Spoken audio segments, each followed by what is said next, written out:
They say what the 95% of politics is local. Yeah. And I think the same is with real estate. After I sold, I go to conferences and I hear these guys in New York go, oh, what are you doing next? We've identified San Antonio, as the next market. And I would go, oh, great. It's But Austin is in huge trouble from oversupply. Okay. It's great for tenants. Universities are doing research on affordability, and they found that, now get this, Chris, this may be shocking to you, that if you built more units in a neighborhood, rents went down.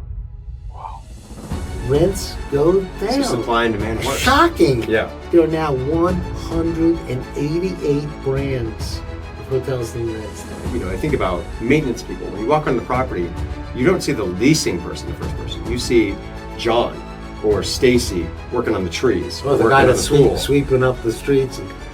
What is the ROI on a magnolia tree? Can I ask you a question back? And he said, sure. I said, have you ever evicted a family onto the street? And he said, no. I said, have you ever had to struggle on a Wednesday to make payroll on a Friday? And he said, no. And I said, when you've done both,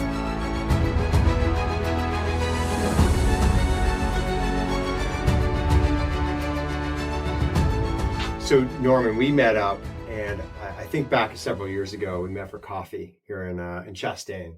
I think at Chastain, if I'm not mistaken. Outside, that's right. And moving to Atlanta, I didn't know a lot of folks, and so I look up to you as someone who's an incredible track record in investing, but also a great mentor. You've managed billions of dollars of assets.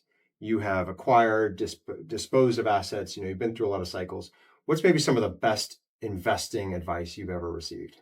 Well, I can't say it's advice I received, but advice I learned the hard way. My advice to myself, and now I'm giving this advice, actually trying to teach this to private equity out there and investors out there as we're entering a new cycle.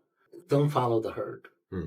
At the end of the day, if you go to Africa and follow a herd, you stampede a herd, it runs off a cliff and they'll all die. Yep. And so sometimes it's the bison or the animal that strays from the herd that survives and then thrives. And so don't follow the herd. Today, all equity is looking for Class A, core, stabilized assets. And maybe they'll go down to the late 1990s, but it has to have that stabilized, a moniker to it. And that's driving down cap rates to sub-5 cap rates, sometimes 4.5 cap rates. Interest rates are 5.25 or more. So, and that's if you can get a fixed rate loan at high enough leverage to make sense. And so you're starting with a negative arbitrage. And the argument is, well, rents are going to go up and we'll claw that back and get the positive territory. And let's say that's great, but that's a lot of rent growth. And that's a lot of speculation as well. And you don't know what exit caps will be like today. But if you go downstream to the B and C assets, there you're seeing 6, 7, and even 8 caps. And if you're borrowing at 5 or 5.25, you're getting a very positive arbitrage. That's what I think the action is going to be. I also think that's where you're going to see more rent growth sooner because no one built any properties to compete with those properties. Everyone competed with the core deal next to them. They built another core deal. Yeah. So I think you'll have more competition there for a longer period of time. So, and at the end of the day, working people, they don't have an alternative. Mm-hmm. So they're renters, not just by choice, but the renters by necessity. And so for many, many reasons, I think that's a great place to be if you can buy it at those kind of cap rates. What's happening is that raising equity for that today is very difficult because everyone's following the herd. Sure.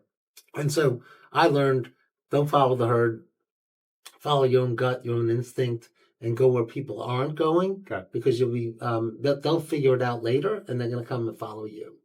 So what animal on the African safari is, are you all? What is Radco? Are you a lion? Are you a gazelle? Are you a alligator? Tell me what you all are. Oh my gosh, I haven't thought of myself as a metaphor for an African speed. African elephant. I like the cheetah. Yeah. Because the cheetah acts alone. Okay. They actually don't get along in the sandbox well with each other, and so they hunt alone. They also are the fastest animal, and but they can't kill you with their claws. They actually their fangs are very very short. They kill you by knocking you down, and they knock you down, and then they take advantage of you once you're on the ground. So while we don't take advantage of people, we try Sure. not to. Very often in the distressed business, you're looking at properties that are on the ground that have been knocked down, and they need to be lifted up. And I think maybe that's the cheetah, maybe the better metaphor. I don't like any of them, Sure. but I'm thinking about the cheetah when I was in Africa. That was an animal that really impressed me. I think about also, as you mentioned, the herd, and you're thinking about all these different types of properties that are out there, right? There's hundreds of thousands, if not millions out there, and there's infinite deals people can look at. How many deals are you looking at and your team looking at before you find the right fit for Redca? Well, in the last cycle, I would say we looked at about 50 deals for every deal that we bought. Okay. In this cycle, we're looking at those same 50 deals and we're buying 1/10 of a deal. So maybe this year we'll have bought 2 deals, and maybe if we're lucky, we'll get a third in the fourth quarter, but we'd have looked at 600 to do that. And this market is a very strange market. It reminds me of 2010 and 11. Everyone knew where values were going or where they should be, but nobody wanted to be the first to recognize that. So there was sort of a stare down between potential buyers and sellers, and who was going to blink first. And I knew that the sellers would have to blink back in 2010 and 11, and they did. I think that's what's happening right now. And so you're seeing actually one of the lowest number of deals transacting this year than you've seen probably since 2011 or so. It's very, very low. And the percentage of deals that are on the market that trade, the brokers may tell you that it's 50% are trading, which is, by the way, very low historically. Yeah. But I really think it's more like 80% are not trading today. And that's of deals that are on the market? That's right. Okay, because people could put it on the market and then take it off the market. That's put it right. back on, right. That's right. You see those. And some of it was because the brokers they didn't know where the market was. The brokers look at what the last trade was. And if the last trade was a year ago, you'd say, okay, that this is how the market should value it. They don't know what the market's going to do until it does it.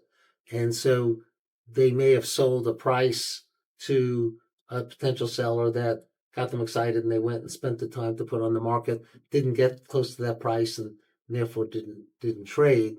Other times, sellers today are just looking for a market valuation, then going back either to a lender or to a partner to do some kind of recap of the deal based on the market value. So they wasted a lot of time of a lot of people, and there wasn't a transaction as well. Also, we're now seeing many, many deals that are going in the market by sponsors that are receiving bids below either the loan amount or the pref equity or the mezzanine equity, some other stack in the deck. And so they're no longer making the decision. So now it falls to the next level or the level below that in the stack to make that decision. And all of a sudden they weren't ready to make that decision because they didn't know they had that problem. So they've been slow to react as well. So then the deals don't trade. So we're seeing for all those reasons, we're not seeing a lot of deals trade today. If they are, it's not for lack of equity. There's plenty of equity for very specific types of deals, as I mentioned before. Class A core, stabilized, even 2000s vintage.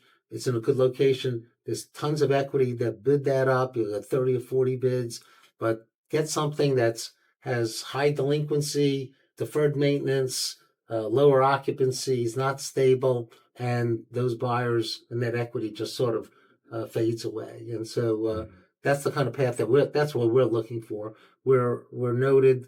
We're built for handling those kind of problems, and it's a bonus that fewer equity groups are willing to tackle those problems. And so we sort of have that field a little bit more to ourselves.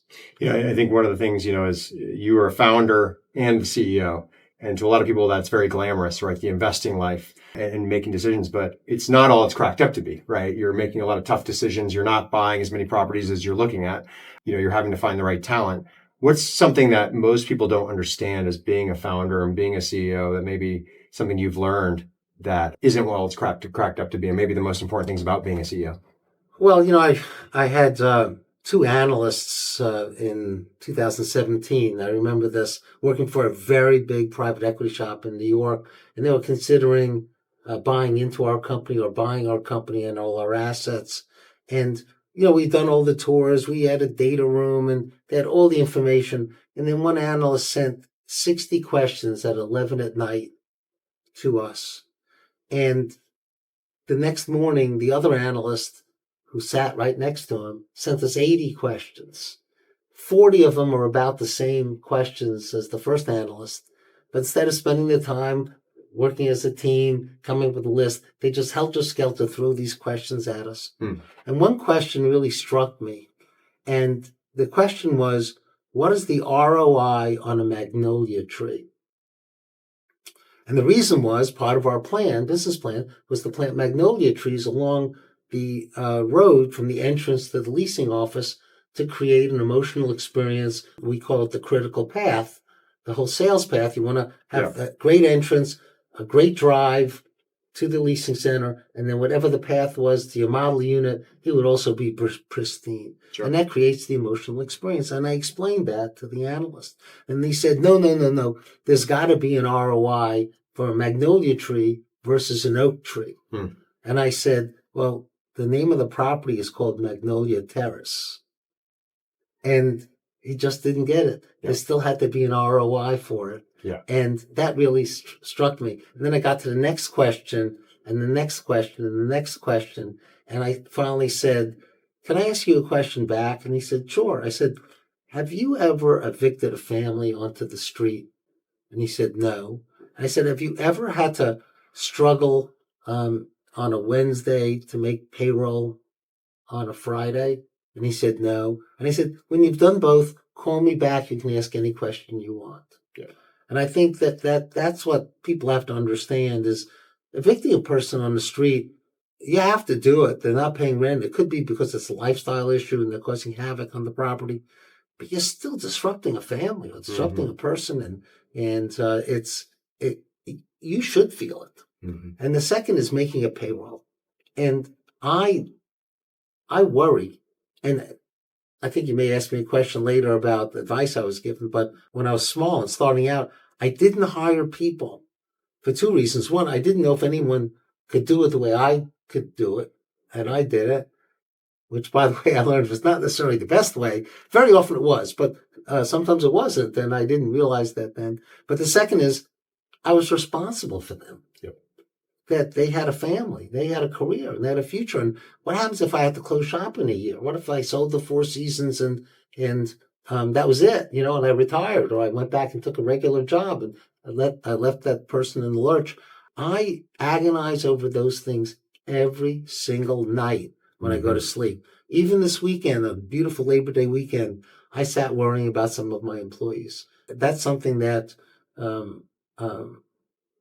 makes me go gray a little earlier than not, because I feel responsible for every single person who works with me, and I take their loyalty to me very personally, and that's not something that should be written off. Well, it's a right to work state. Oh, well, They knew what they were getting into. I see so many companies do that, and it offends me, and I think a lot of that causes some of the social unrest we see today.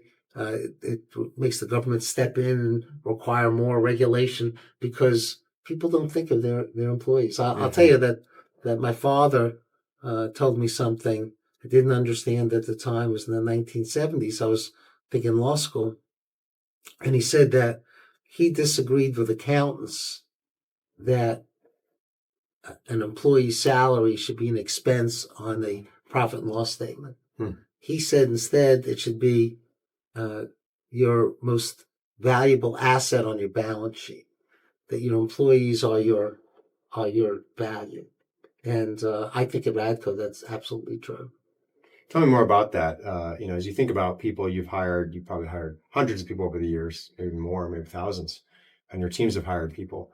What are the most important things that stand out to you that someone needs to have? What are some of the traits, no matter what role they're in? Is it trust? Is it communication? Is it awareness? What are the things you look for? Yeah, so there are many things. Passion is incredibly important to me. Yeah. You can teach technical skills. Adrian was talking to me offline before about his expertise in teaching, engineering and maintenance to hundreds of people that in his past life. Yeah. And you can teach that if you have the passion for it. But there's a second trait that to me is incredibly important. And you mentioned half of it. You said awareness. Yeah. I call it self-awareness. Are you aware you're not doing a good job or you have a weakness? And if you think you're doing a great job when we think you're struggling, having to convince you you're struggling and need help is so painful and time consuming and probably doomed to failure that it's not worth the effort and we should separate. But if you're having issues and there are things that you can do better, but you're self-aware and then have the passion to want to get better, then you're my employee for life. In fact, today, one of my employees celebrated her 22nd anniversary with us. Amazing. Today. Yeah. So 22nd. Yeah. Wow. 22 Laura years. Lee. Hey, Laura Lee. All right. No, is she in the corporate office? She out in the field? She's in the corporate office. She's Great. now head of our treasury department. Amazing. She started as a admin, making, I think, $10 an hour. Wow. And helping my administrative assistant just run errands and things like that. And she was making $10 an hour. Oh, wow. And she then became an admin, then became the head of HR. She didn't like that job. The part about having to say no to people and managing people, sure, it's not all that's cracked up to be necessarily. And so she moved into accounting and has been in that for about 10, 12 years and moved up to treasury now. So she's loyal. I trust her implicitly, and she's an incredible person to boot. Love that. I think so much about awareness, communication, coachability. I've seen CEOs who might be really smart, as you said, maybe never had to deal with payroll. They're Harvard educated or MIT, but they're not coachable. They don't have the self-awareness. How important is being a great athlete? And you think of Kobe Bryant, Michael Jordan, Stetson Bennett. These athletes have had great coaches. How important is that, having a great coach and being coachable? Well, I think the greatest example of this is Nolan Ryan. Nolan Ryan was one of my favorite pitchers growing up. Yeah. And he came on board when Tom Seaver was also pitching for the New York Mets. No one had radar guns then. Okay. But even at the end of his career in his 40s, he was clocked at 104 miles an hour. There's some that say he threw at 114 miles an hour.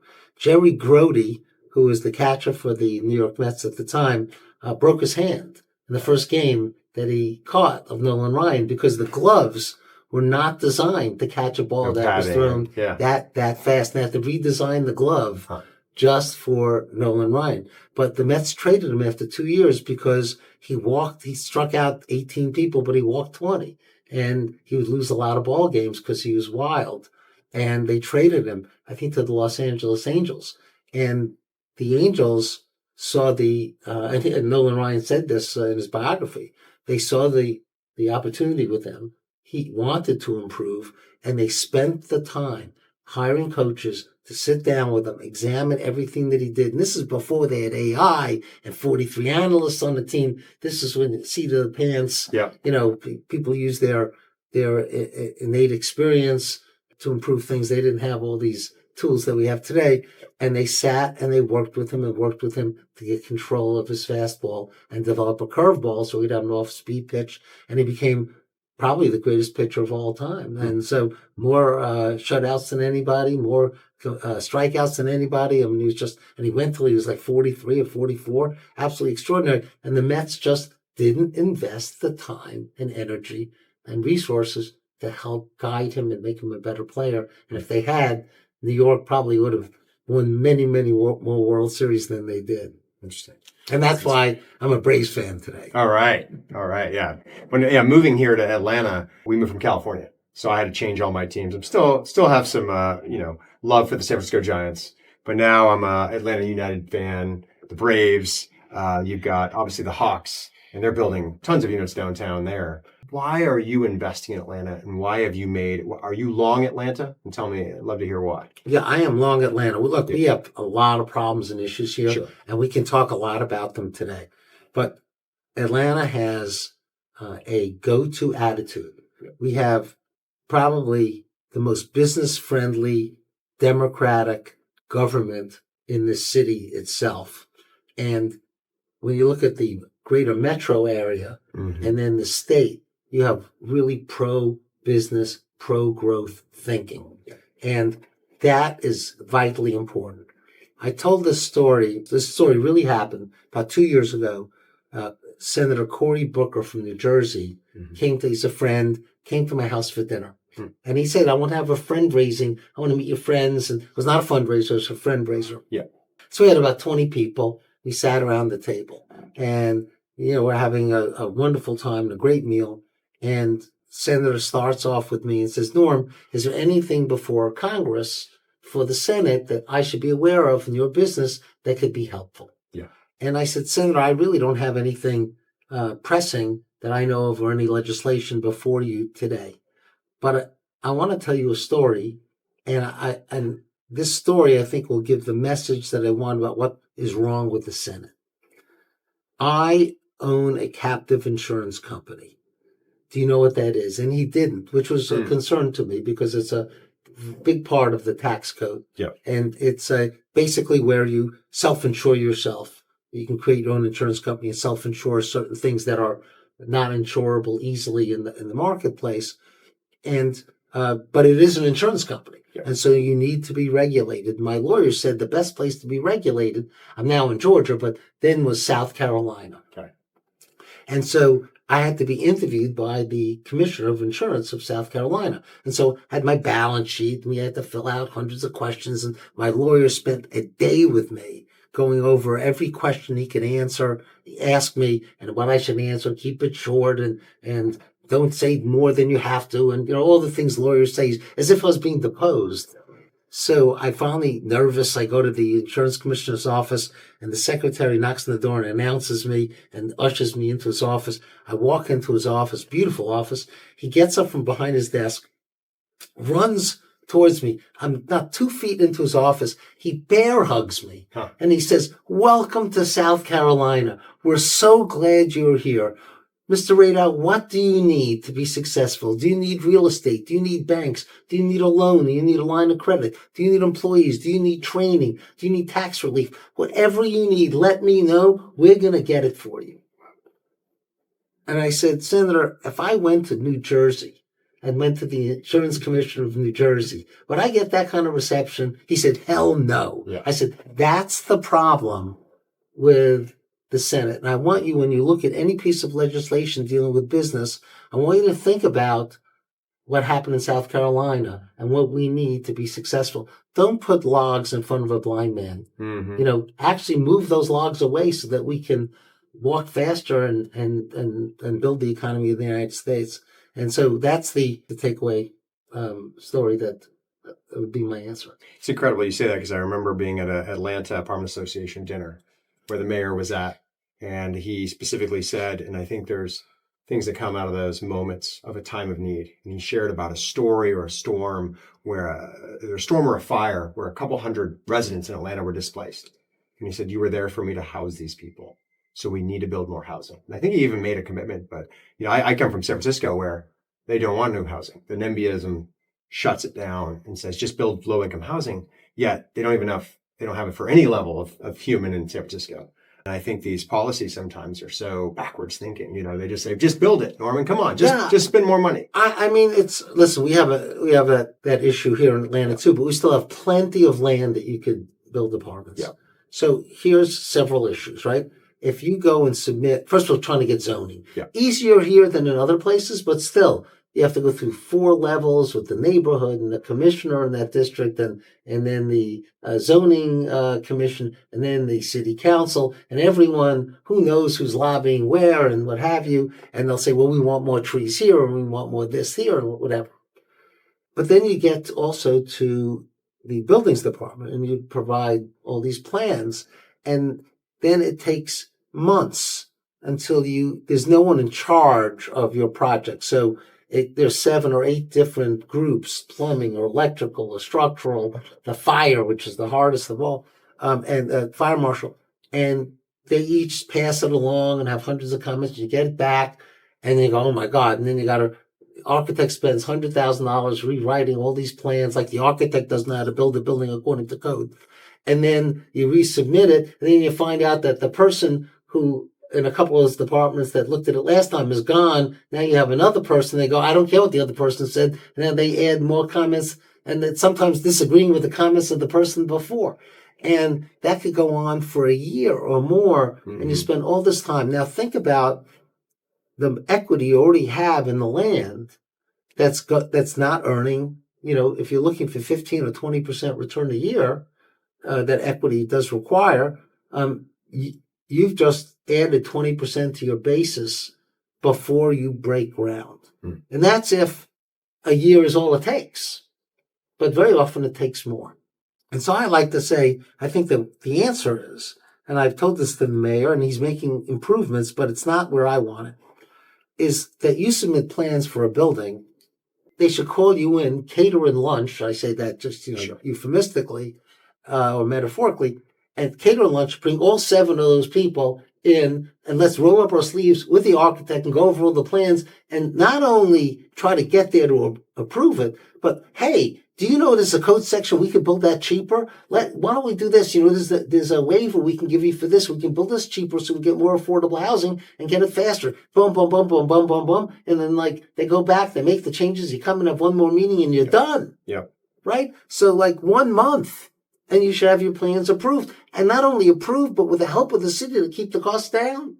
Seems like we should have someone in housing or in tech, in government. So, for example, modular building. You hear about the modular building, and some of it is very effective to do that. Well, the city code's not set up for that because they want to come and see the plumbing inspection before you close the walls. Well, it's all done at the factory, so you can't do that. So a lot of innovative techniques can't be done because of a building code that's not up to par.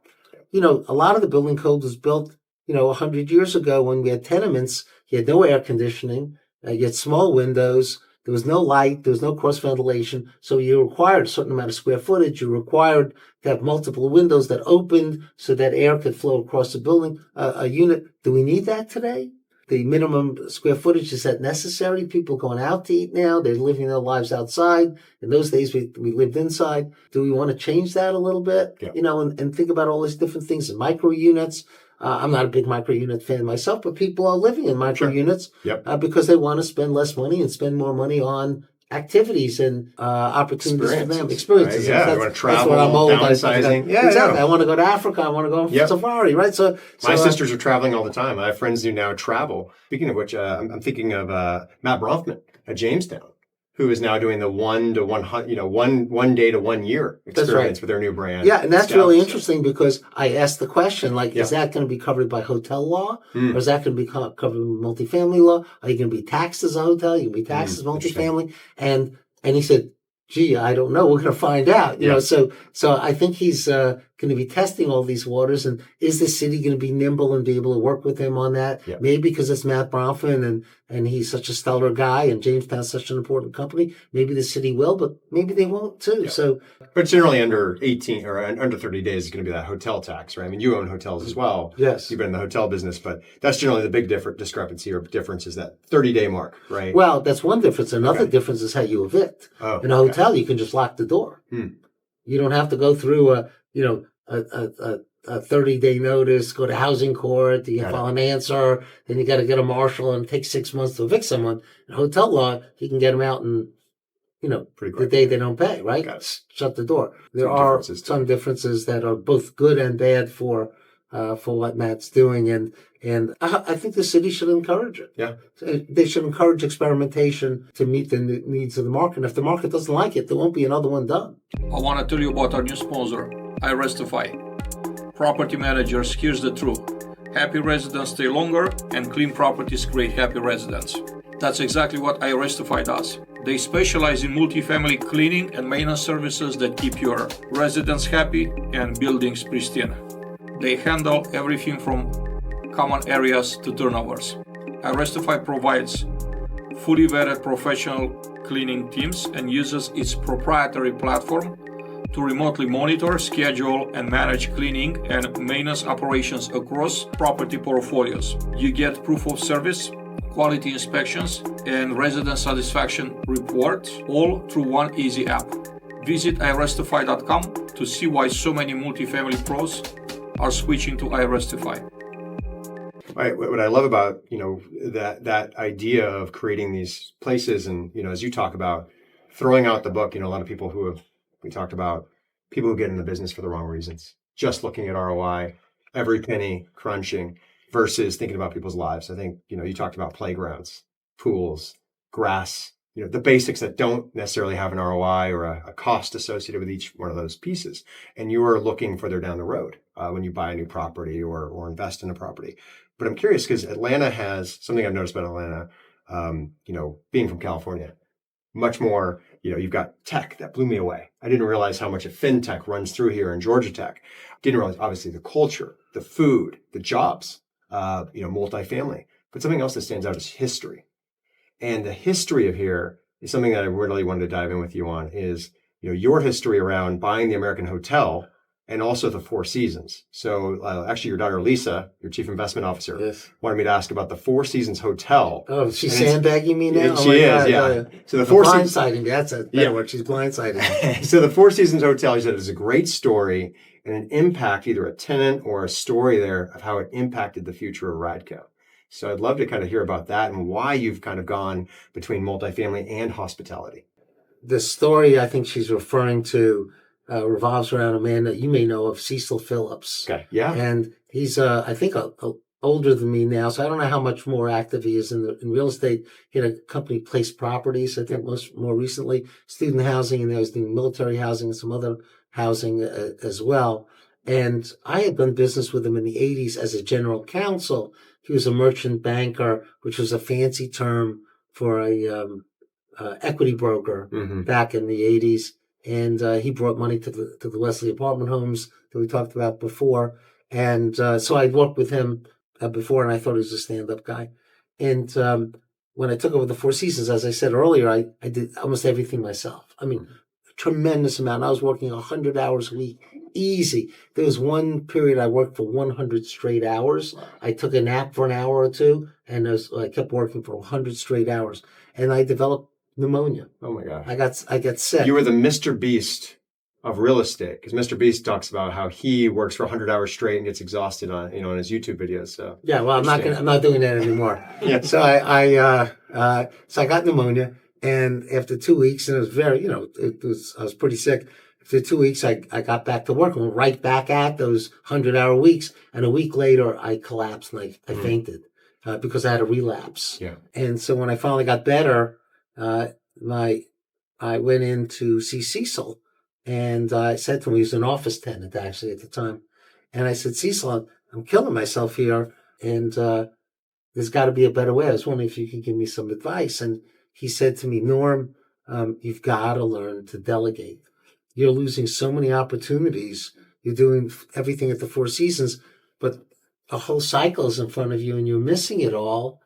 Because you're spending all your time doing it. You're doing a great job, and maybe someone will only do 80% of your job here or there or there, but you can't grow as a person, you can't grow as a leader, you can't grow as a company unless you learn to delegate. And I took his advice. It was very, very hard at first, and but those poor employees of mine in the first few years, like, you're not doing it right. Micromanaging. Just gotta hold back, let them do it, and I try to teach and guide a little bit, but otherwise they gotta be able to go and do it. They may do it a slightly different way. And I did learn in some ways that they did it a lot better than me. And especially when real estate, I talked about Lehman, in the Lehman days, everything was phone call, handshake, and then all of a sudden I had to do business with banks that wanted like formal draws. And like, what's that? And so I had to then hire up people who knew how to actually do technical draws and and spreadsheets and things like Sure. that I didn't know how to do at the time. When you were at Lehman, were you part of the Lehman team, or it was separate? How did you work with the Lehman team? So, well, I was a client, Yeah. and I was only a client, so I Yeah. borrow money, or they called them participating loans. Okay. It's a fancy term for usury. No, I'm just kidding. Well, maybe not. But they would provide both the debt and the equity. Okay. But they combine it into one instrument. Okay. So you may have a very high interest rate, but if you sort of split it out between what equity would get and what debt would get, it would work for me. They were fantastic partner. And anytime I needed something, things didn't work out, they were always there for you. Never undercut us. I relish that relationship. There is no relationship like that today. It's just the business has changed. You have great relationships, but not like that. Sure. But then in about the year 2000, so 6 years into our relationship, they asked me to look at an underperforming deal in Atlanta. And I went and looked at it. It was called the River West. So Northside Parkway, right by Lovett. Yeah. Wow. Yeah. And sort of diagonally across from the IBM. I don't know if IBM's still there. Sure. But IBM's training center was there. And it was a condo conversion. And they'd sold 4 apartments. And the loan was in default. And so I went and analyzed it. And sadly, they emptied most of the property out, thinking they were going to sell it really quickly. They could have done it in phases, and they could have done it better. But at the end of the day, there's just terrible execution. They didn't renovate anything. They thought they would just flip a switch and everybody would want to buy. So I came up with a business plan. I submitted it to them. This is what the recommendations. And they called up and said, great, you're now in charge. I said, what do you mean I'm now in charge? Yeah, we want you to foreclose. It was a mezzanine loan. We want to foreclose, and we want you to become the sponsor. Yeah. And I go, wow, you want me to foreclose? Yeah. Like that you want to foreclose? And basically, and I could say this now because they're no longer here, they wanted to create an off-balance sheet workout company. They didn't, and of course they weren't that, as I mentioned, our relationship. I think they were the same with all their other clients. The last thing they wanted anyone to think is they were a loan-to-own shop. Got it. And so they didn't want to be the one foreclosing. So we'd create a Radco entity, Radco River West. Sure. And Lehman may be the owner, or the owner 2 levels down. Mm-hmm. I would be the 1%, the general partner. And it just looked like Radco bought the property. Sure. So that insulated Lehman from the loan to own concern that they had. Sure. It also protected them from lender liability, because anytime there's a foreclosure of some type, everybody just reaches in, we'll Sure. try to sue them.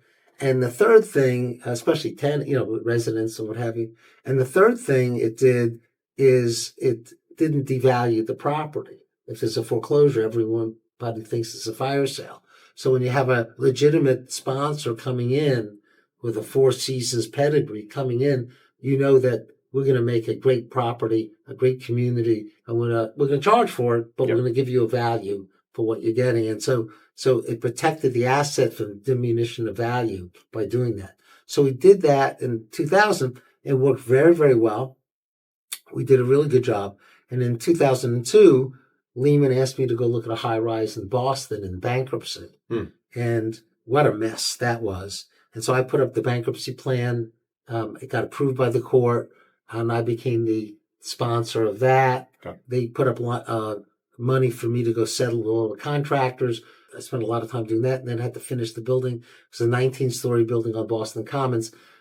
Within months of that, they sent me to Chicago on a 35-story building to do the same thing, and then a 16-story building, then $500 million job in Woodland Hills in California. Okay. And was that still that 2000s, or were you now getting closer to 2008? Yeah, in that, that range. This is 2000 up to 2005, about that, 2006 that this was happening. And so they made me a national company. Okay. And that's what the advice I got from Cecil Phillips came in, because there's no way I could have done all that without delegating and hiring really good people, training them and creating corporate culture and coming in on the things I do best to do. And so they made me a national company. But no one knew that we were foreclosing for Lehman. We were actually coming in looking to the market. We looked like we were coming in as a new sponsor, Sure. fresh capital, new set of eyes And it wasn't, Lehman was not in the papers. Lehman was not in any Sure. legal documents. And so we protected them, protected the asset, That's and, right. and learned a hell of a lot solving problems and getting ready for 2008 and 9.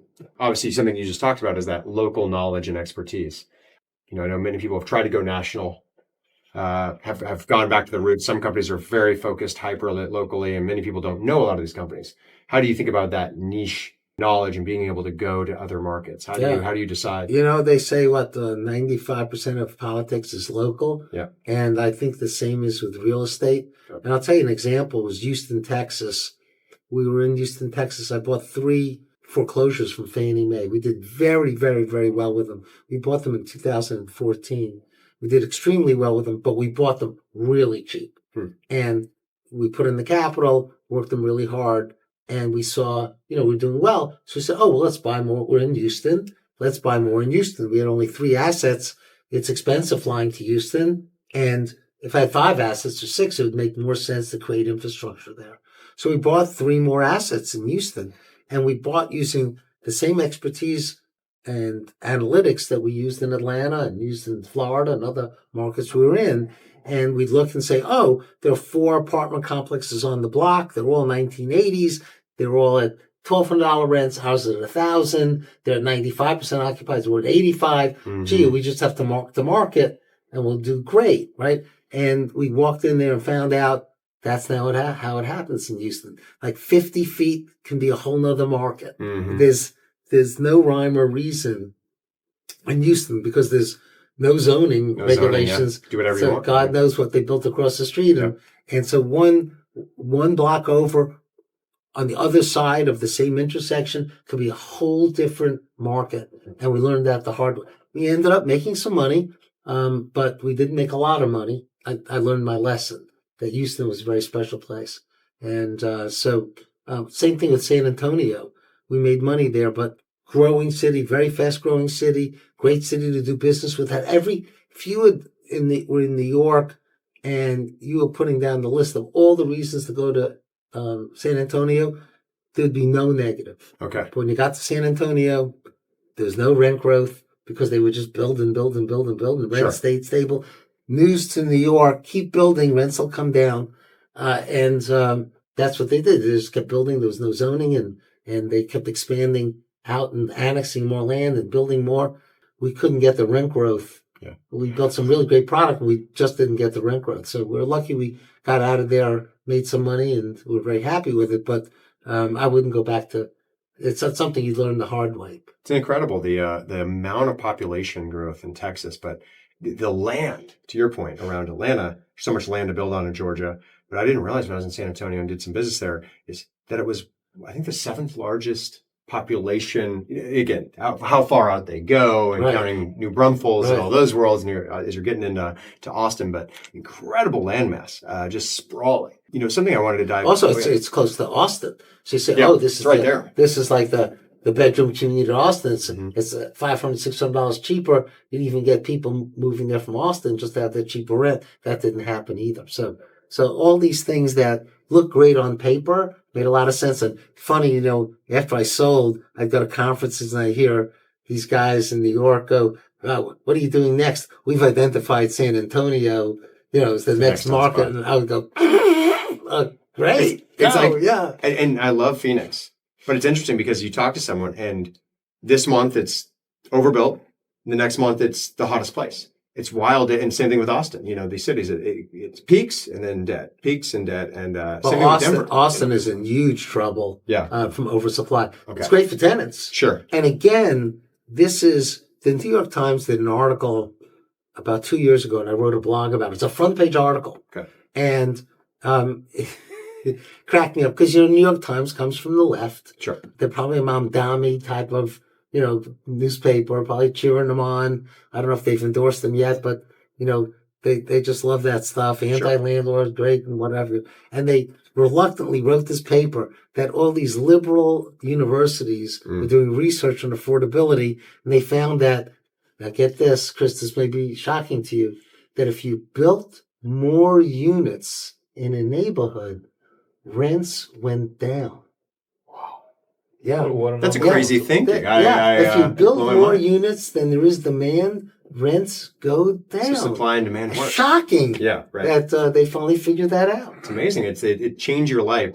So I'm curious because that's I think the problem with a lot of these rent control laws. I was in San Francisco. There's NIMBYism in LA right now where it's very difficult to build. But one of the things, as you think about Atlanta and your shift that we talked a little bit about into hospitality and multifamily and how they touch so well. Tell me a little bit about the American hotel and your shift back into buying that hotel, renovating it, changing the look of it, but also retaining some of the history there. I'd love to. And I want to get back to rent control later too, because I have some great things about that. We'll jump back in. So I'll tell you, I went back into the hotel business after 30 years because I saw an opportunity after COVID that many owners were just in distress, no fault of their own, but there was no business in 2020 and 21. And so we thought we could improve on that, bring in new fresh capital, buy them at good prices. And we did buy several hotels. I think the Americans can be one of our real big winners too. And I'll talk about that in a second, but we were wrong. The hotel business didn't come back. 2019 was its peak. We thought by 24 it would come back. It just has not in any market, except, by the way, Phoenix. Our Phoenix hotel is trailblazing there. But that's because Phoenix has grown faster than the supply of hotels. But at the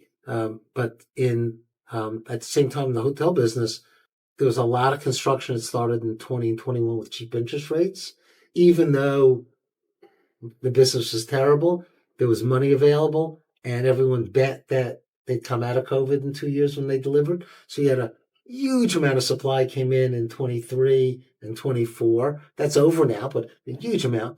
And then the brands who care nothing about the owners whatsoever created new brands that sort of slid between other brands. You have Hyatt Centric now, Hyatt Regency, Hyatt Place. You have Hyatt, Grand Hyatt. What do you know the difference between Hyatt Regency and Hyatt hard. Centric? Yeah, I don't know. And then they did it all up and down the line. So you've got AC hotels now, right? That takes business away from your Residence Inns and your Marriott. I'm more of a Hilton guy, but all right, well, we'll take Hilton Garden Inns. All of a sudden pops up, right? So they have all these different brands that sort of slice right between two other brands. There are now 188 brands of hotels in the United States. Not including probably all the Airbnbs that they have differently. Just brands like all the Hilton brands, the Marriott brands, the Hyatt brands. So you have all these new brands coming on, all that supply that came on, and people with all that money went to Europe instead of going to mid-level hotels in the United States. You also had the reliance on Teams and Zoom. Sure. So even I don't travel as much. Why don't we do a Teams meeting? Even in the city of Atlanta, I have Teams meetings rather than meeting in person as much, though I still cherish the in-person meetings. Yep. And so the hotel business has not come back in general as we predicted. The American hotel is an exception. It is one ideally located, one of the closest hotels to Mercedes-Benz Stadium, State Farm Arena, and the World Congress Center. And why that's important is back 20, 30 years ago, all the hotels were built at Peachtree Street or on the east side of Peachtree Street, because that's where all the action was, all the businesses, all the courts were, and that's where, they were all contemplating conventions coming. But now everything is moved to the west because of Centennial Park, all the museums, the aquarium, Coca-Cola Museum, Civil Rights Museum, the Hall of Fame, and State Farm, and the arena, all those games that are going on, all the concerts that are going on. And then now they're having stars coming for 3 or 4 nights in a row, so you're sold out. All that Taylor Swift was there 3 nights. Beyonce was there 3 nights. She was just there 4 nights. 4 nights, okay. Because she wanted to be Taylor Swift. Amazing. So we're just a block and a half away. Yeah. If you go to Peachtree Street, you're 3.5 or 4 blocks away. Okay, Norm, that's only 2 or 3 more blocks. But as you know, the topography, it's uphill. Yeah. So it's a big hill to walk. So we're really now ideally located to take that business. So that was one exciting reason to buy it. but the history Yeah. really drove Martin Luther me. King. Martin Luther King is a part of that history, right? It sure is, but the Braves drove this history. So the Mayor Ivan Allen and all the business leaders in Atlanta wanted to bring the Milwaukee Braves to Atlanta. And they made a pitch book. They went there, they sold them, and they said, "You got it. We're there, except for one thing." And what's that?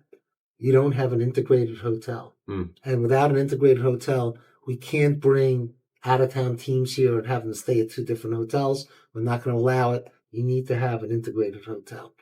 And at the time, it was against the law in 1960 to have an integrated hotel. So Mayor Ivan Allen got a special dispensation on this one property, took city land.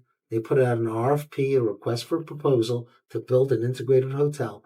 And not one legitimate, recognized developer stepped up to build it.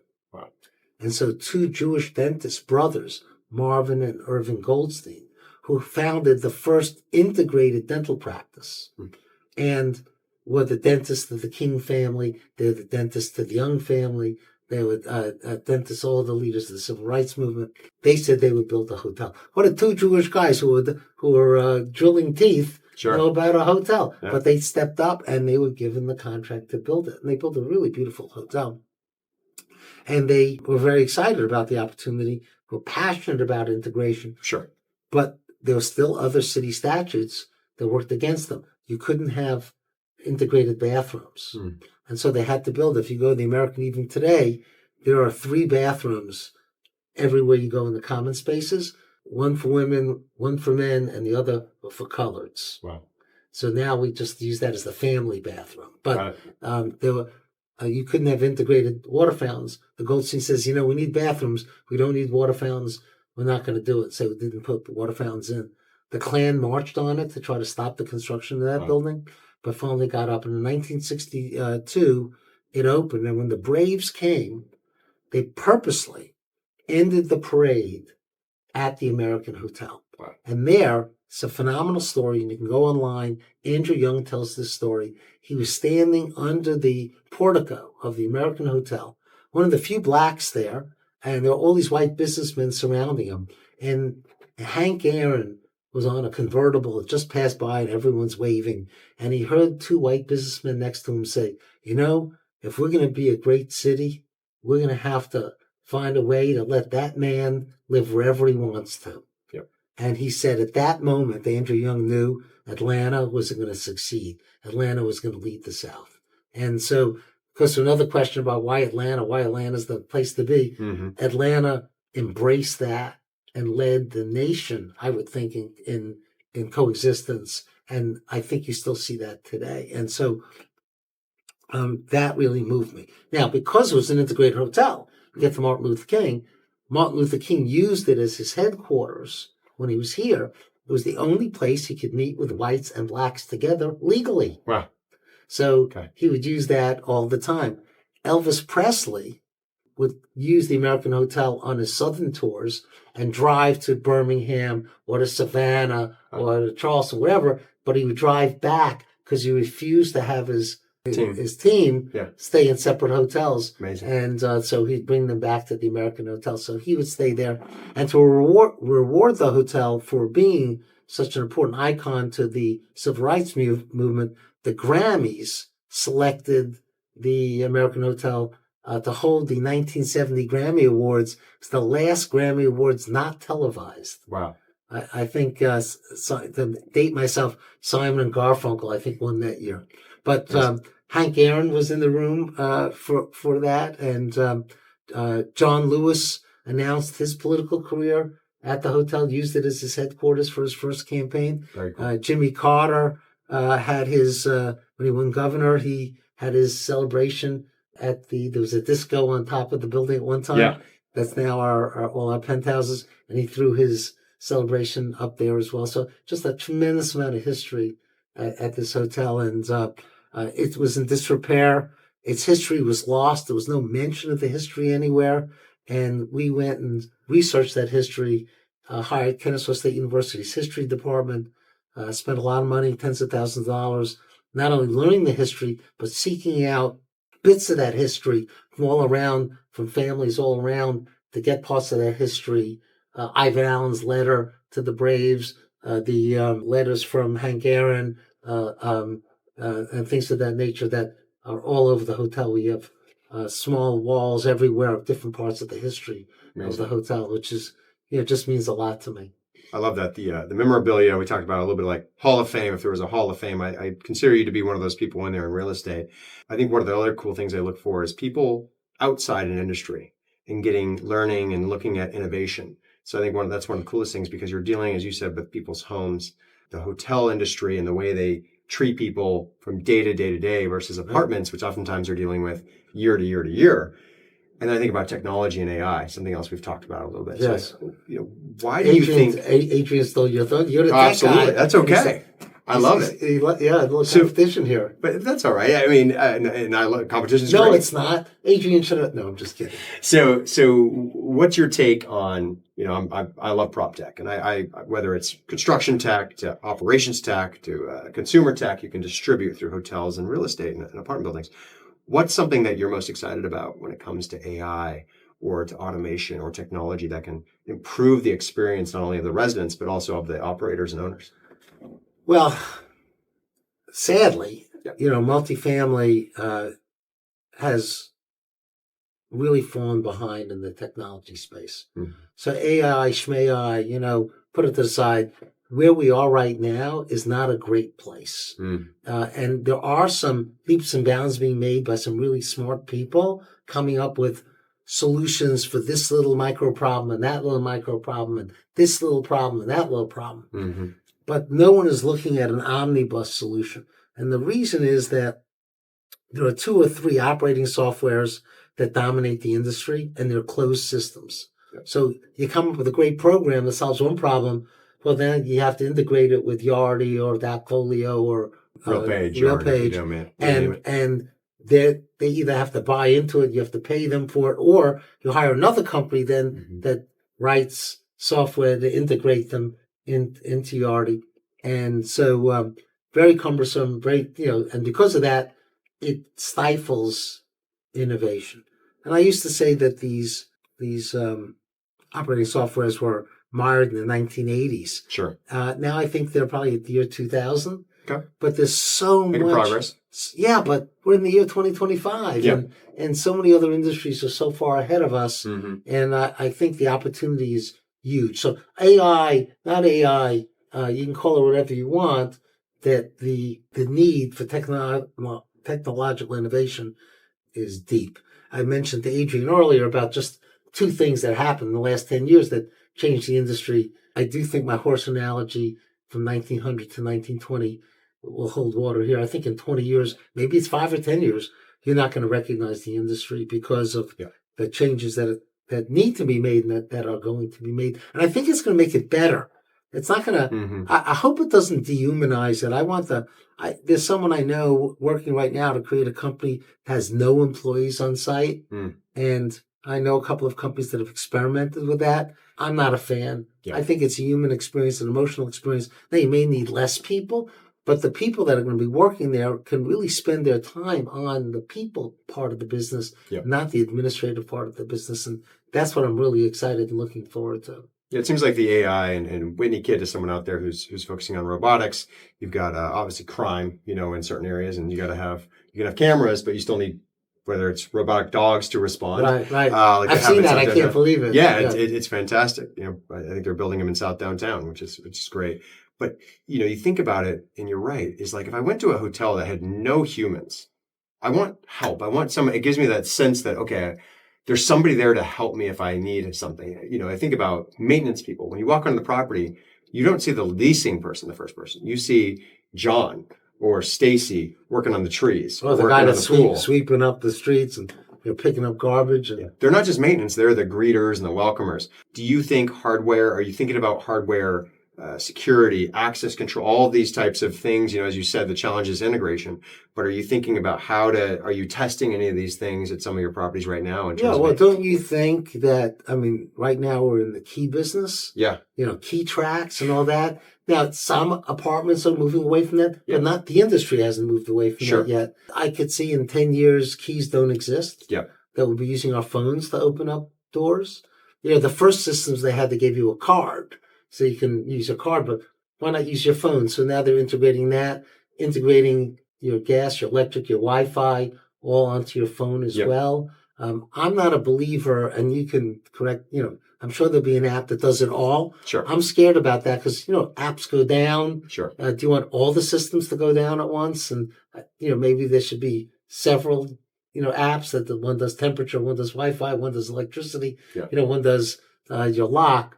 But I think all of that is going to be integrated. And I think that our refrigerators, our air conditioners, our water heaters are going to send notices that something's about to break Yeah. before it breaks to maintenance, which will allow them to fix it before it's broken or order a part that may be on back order before it's needed. Yeah. And I think that's all going to happen. I think that's AI 100%. It's going to tell us ahead of time so then the human can go take the action or make the decision.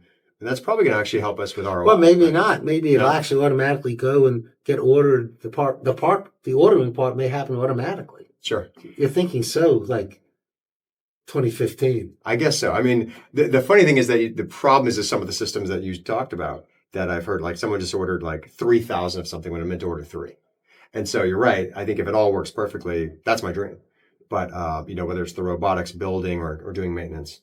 The same thing in a maintenance shop. As you use up supplies that, maybe you don't have to manually scan things every time. And by the way, most people don't even do that, but you could scan it like in a grocery store. And I'm using this widget now, this light bulb. And now your computer now knows you're down to 10 light bulbs of that type and can go in order. Yep. I think it'll be automatic. You pull it off the shelf. The computer just knows that. It's like the Amazon Go store. Right? So I think a maintenance shop is going to constantly get, recycled and have supplies all the time because of AI. Or I don't know if that's AI or that's just software we have today, but I don't know if a thinking machine has to do that. A rote software, I think, can do that also. Yeah, many of the software and maintenance teams now, or maintenance softwares can now do that, where it keeps track of every piece you have on the property and then syncs it up and tells you what to do. Now if you go make a repair, you're taking a picture, it automatically goes up into a system. Someone says you didn't fix the repair, you can prove you were in there, all this, these things, I think it'll be easier. So we're going to do the lightning round here. Got a couple lightning round questions. All right. So got to ask I'm old. I'm not very fast anymore. Oh, no. You travel. You travel a lot, but which do you prefer? Tacos or tapas? Tapas. Okay. Are you more beach Miami or more city of Boston on a vacation? Beach, not Miami though. I like it more remote, but beach. I'm a beach man. By the way, I in my letters to my family, in my estate letters, my advice to my grandchildren is that when you're picking a spouse, which is your most important decision in your life, just don't say, this is energy, there's chemistry. You got to ask some really tough questions. And one of the first questions I had was, mountain or beach? Okay. Is your potential spouse a mountain person or beach person? And how important is that to you? So interestingly, there are a lot of disagreements about that. So for me and my wife, we're both, fortunately. So we already know about which animal you are, cheetah. What favorite cities right now? What are the top cities for you that you're really excited about? Well, for business or pleasure? Both. Well, for pleasure, I still love going to New York. Yeah. I do enjoy going to Boston a lot as well. And so, and Miami. I go to Miami for business and for to visit family as well. So I love Miami. Really, what's happened to Miami, I'll tell you, I was in Miami doing business. I foreclosed on the Canyon Ranch Hotel and condo towers in North Miami in 2009 for Lehman Brothers. And I would travel all over Miami. And it was a dead city. It was a dark city. There was no one on the streets. All the buildings were dark at night because you had phantom residents, from South America, all those units weren't sold. Sure. And they were just empty. And so everything was dark. And so there are a lot of pretty buildings, but there was no activation. Now, unbelievable what's happened. It is a dynamic city. It's unbelievable what's happened there in the last 16 years. Much more even than Atlanta. I just can't believe what's happened down there. Now, I think a lot of that is fake. But so to visit, Sure. I really enjoy it. But to live there, I don't know if I could take it. But Miami's really come along. Yeah. What's interesting is the insurance down there and the uncertainty of storms, and how big of an impact that can make. I think that's an interesting thing that I'd love to dive in with you next time. Huge issues. I know that Florida's addressing that in a very big way. And we're noticing in our Florida properties now, insurance going down for the first time this year, which is really, really good. Atlanta has a similar problem. It's half the problem because we don't have as many storms, but the flagrant abuse of our court system for frivolous lawsuits. Yeah. And I know that the plaintiff's bar is going to hate me. Sure. And I'm a lawyer, guys, but come on, I can tell you an incredible story. Do you have 1 second for a story? Sure. All right. Always good time for you. All right. I get a report early in the morning. Come in the office. There was a shooting at one of our properties. Okay. Wow. Very nice property in Sandy Springs. There's a shooting at one of the properties. So, oh my God. They said yes. And a tenant was hit in the arm. Wow. I said, oh my God, who was it? I called the tenant right away. Sure. And I went to meet her. She just had a little scrape on her arm. And so I said, tell me what happened. She said, well, I'm single. I went out on a date with a really nice guy. He was an architect and he had a nice car. He took me out to a very nice dinner. So we came back to my apartment. We were sitting on the couch and she's in a first floor apartment. And we're sitting on the couch having a glass of wine. And all of a sudden, there were 3 shots through the window, 2 of which shot her date in the groin. Oof. And I'm being general, but specifically, it hit 2 key spots in the groin. Got it. Okay. And he was in the hospital. That afternoon, I already got a letter from his lawyer, that I was negligent. Like, what did I do, right? So we end up finding out that the guy was everything our tenant knew he was, except single. And his wife followed him there and actually shot him. Oh my goodness. Scary. And despite that, our insurance company settled for $700,000. Okay. And I jumped up and down and argued about that with them. And I said, how this guy, there's no liability. I didn't do anything wrong. It's not my fault whatsoever. I said, yes, that's true. The degree of his injuries are so inflammatory that a jury may use their emotions to overcome the liability issue and tag you. And we think you'd lose millions. So if you disagree with this judgment, we'll pay you up to $700,000. You take it to trial yourself. Right. And so I had to accept that settlement. So imagine that we had to settle for $700,000 when the wife shoots her husband. It's my fault. So it's interesting because I know the governor just signed some kind of legislation to cut the ability of frivolous lawsuits. Right. Exactly. And I think that's going to help. Well, thank you very much. I mean, from rent control to history. Yeah, to we got technology. Rent control, we got to talk about more. We'll dive into rent control. We're going to dive into insurance, expansion, because I know you're expanding right now and buying a lot of more assets, which is really exciting. So we will definitely have you back on again soon. Well, I can't wait. Thank you, Adrian. Thank you, Chris, for a wonderful time together. Always a pleasure. And continuing to hear the story of now multiple generations. Yep, very excited. That's why I'm here. All right. For the next generation. Thank you, sir. All right. Bye, all.